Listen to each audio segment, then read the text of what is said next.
In this video, I'm going to look at a game I played a couple of Tuesdays ago in the McArthur Cup for Horsham against Sussex University.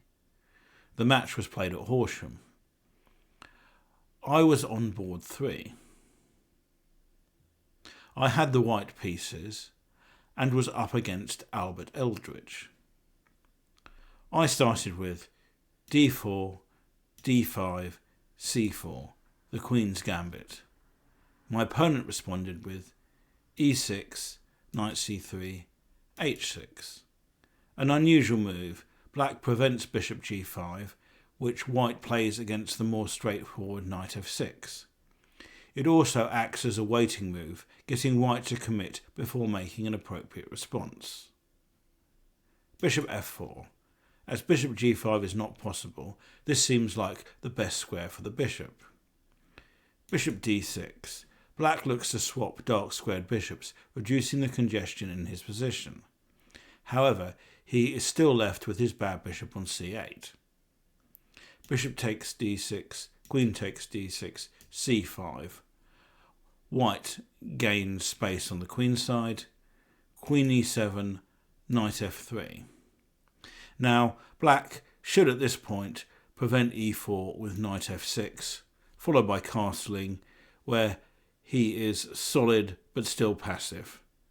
He's still got his bad bishop on c8 to sort out. However, instead of knight f6, black, for some reason, chose c6, which allowed e4. White seizes the centre. Black has no entirely satisfactory response. For instance, d takes e4 is met by knight takes e4, and the threat of knight d6 check is decisive, while knight f6 is met by the space gaining e5, when black is clearly worse, although perhaps this would have been the best continuation, as black could at least have looked to castle. However, in the game he decided to play on the queen's side with knight d7, bishop d3, b6. Now, b4 is solid and very good for white, but instead he chose the ambitious castles, offering a pawn sacrifice. Now, black should have tried accepting this sacrifice, which was relatively best for him, although white is still on top. So, for instance, after b takes c5, white planned e takes d5, c takes d5, knight takes d5. The point being that e takes d5 loses to rook e1, winning material. So instead of e takes d5, queen d6 was black's best try. Then white should play rook e1, looking to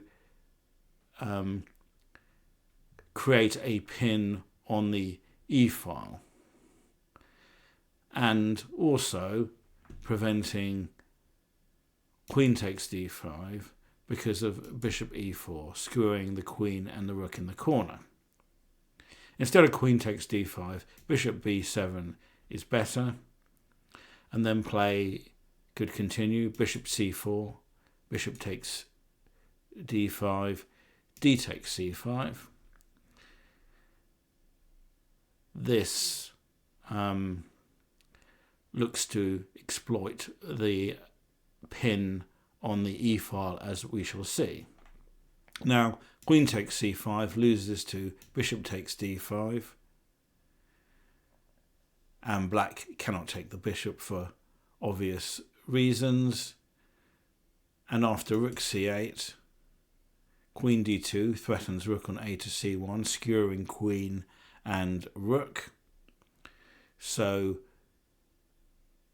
black should try queen d6, but then white can continue. Bishop takes e6, queen takes d2, bishop takes d7, discovered check, king takes d7, knight takes d2, knight f6, rook on a to d1. White has an extra pawn, and the black king is still dangerously exposed despite the exchange of queens. So that's why queen takes c5 doesn't work. Instead, best is knight takes c5, when play could go bishop takes d5, again exploiting the pin on the e-file, rook d8, bishop c4. White's leading development in queenside pawn majority will cause black issues even after an exchange of queens.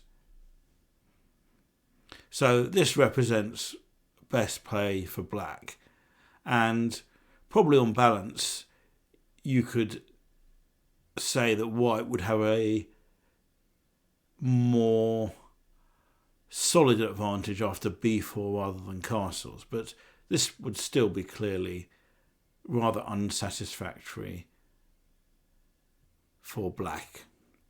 Anyway, black didn't see any of this and instead played bishop b7, but now white can simply continue with e takes d5, and black cannot play e takes d5 because of rook e1. Again, winning material. So he had to play c takes d5, but this allowed knight b5, threatening checks on c7 and d6, and white now just wins material.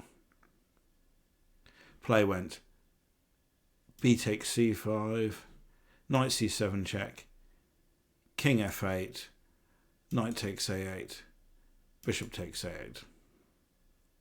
White is now material up, but has to decide how to capitalise on his advantage. He chose the most incisive approach with d takes c5, knight takes c5, b4, knight takes d3, queen takes d3. White offers a pawn which black cannot accept, because after queen takes b4, this just opens lines for white's pieces on the queen side, and white has many ways to continue. For instance, rook on a to b1, attacking the queen and also looking to check on b8 after the queen moves out of the way, forking the king on f8 and bishop on a8. Black has to respond queen d6, covering b8, but then white can play queen d4, attacking the pawn on a7. Now, black can only cover both a7 and b8 by playing queen c7, but then white can continue with rook on f to c1, looking to dislodge the queen. If the queen moves away, then white will either break through on b8 or a7, depending on where the queen goes.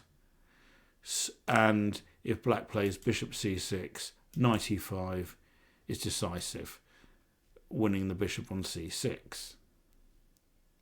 So that's a sample illustration as to why queen takes b4 is a bad idea. And instead black decided to play knight f6, finally starting to develop his king side, but it's too late. White continues rook on a to c1, threatening a check on c8. Black plays g6, and play went rook c8 check, king g7, rook takes h8, king takes h8, queen d4.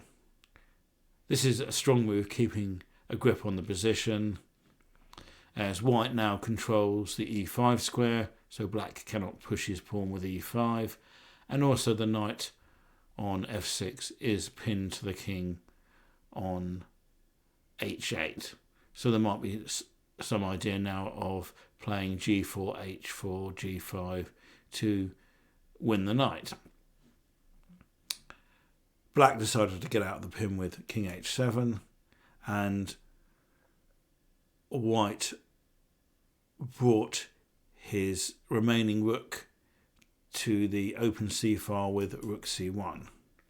Now white is obviously winning in the long term, but black now hastens the end with a blunder, knight e4. And after rook c8, the double threat of mate and taking the bishop on a8 decides.